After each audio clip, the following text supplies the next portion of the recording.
เป็นสาวอายพักนี้กันลูกหน่อยมานอนอูกมันห่วงเมียแน่นอน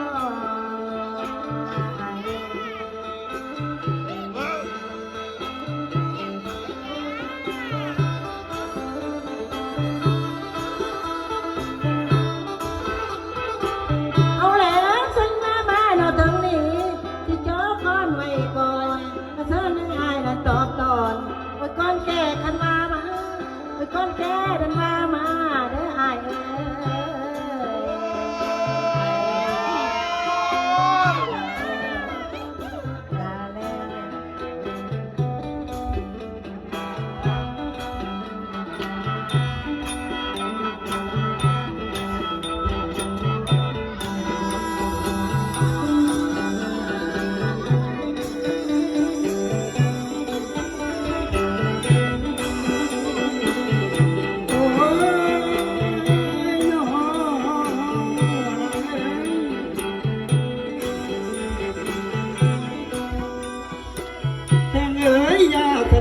เด้อน้องอย่ามาตีทะเลงแกงที่แปงเอากับบนนั่งฉันบอก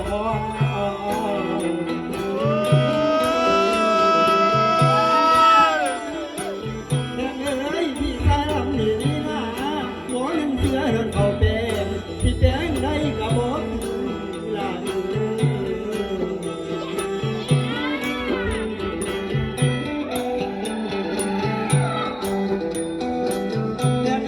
อย่ามาตีทะเลงเบาเดี๋ยวเราดอกมาผูกพันบ่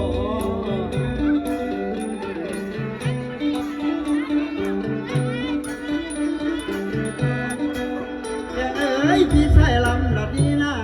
บ่แม่นเสือละหนูอ้อยที่กินได้ก็บ่หวานมุก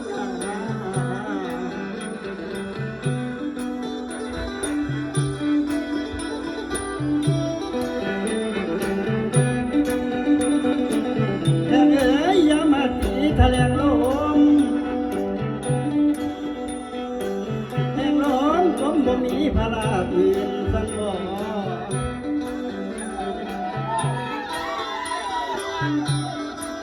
ละเอ๋น้องพัดมาผู้อื่นบุญน้องพัดหนีผู้อื่นแล้วพัดมาเพียงใส่พี่ลำสัน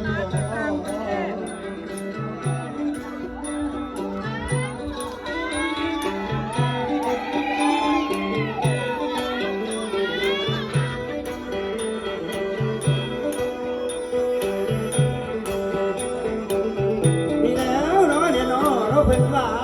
คำสัจจาไม่มีบ่เป็นสาที่ฟังเสือได้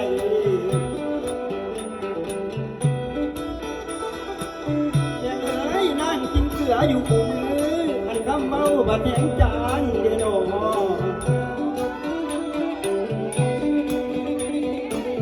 นี่แล้วคำสัจจาไม่มีบ่เป็นสาที่ฟังเสือกาละเกตอันทอนเท้ายังใจย้อนพ่อแม่ยิ่งสักบ่หันไปครับ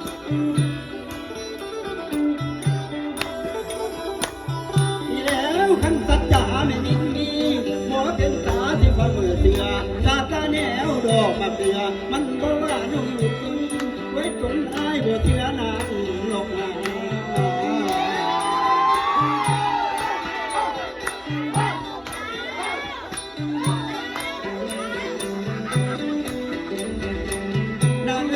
น้องยังว่าบ่มีสู้สังเกตสมาการเด้อคำเอ้ยหรือว่าลูกกับน้องดานหรือว่าหลานรถน้องดื้ออันแพ้เจ้าเก่งการซื้อละน้อง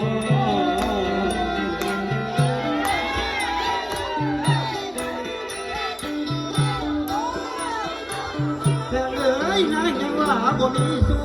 เพื่อผู้นางยังมาพูด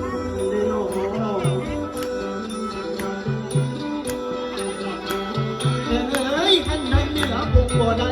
ไว้ทั้งใส่ปุ่งบ่ทันสังบ่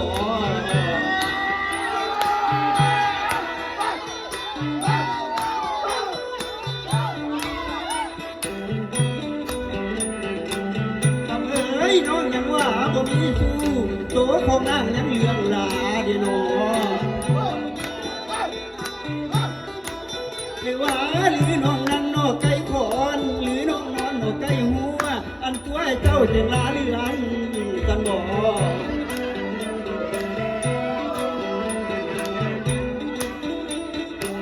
ทำเอ๋ยนางผู้ไทยเนาะหลายอย่างนางผู้ไทยเนาะหลายทางกันทางยามมีดาวิชาดีโน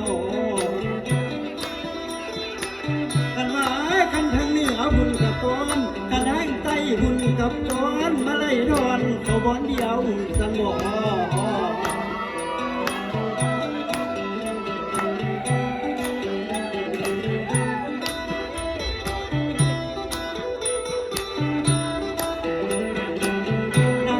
ไอ้นี่มาเนาะเห็นหน้ามาเห็นหูเนาะเห็นตา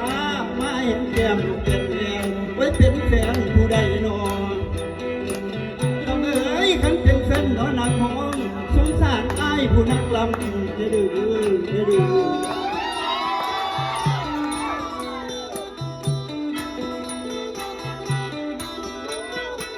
นางเอ้ยน้องอย่าตัวให้ไอ้ลง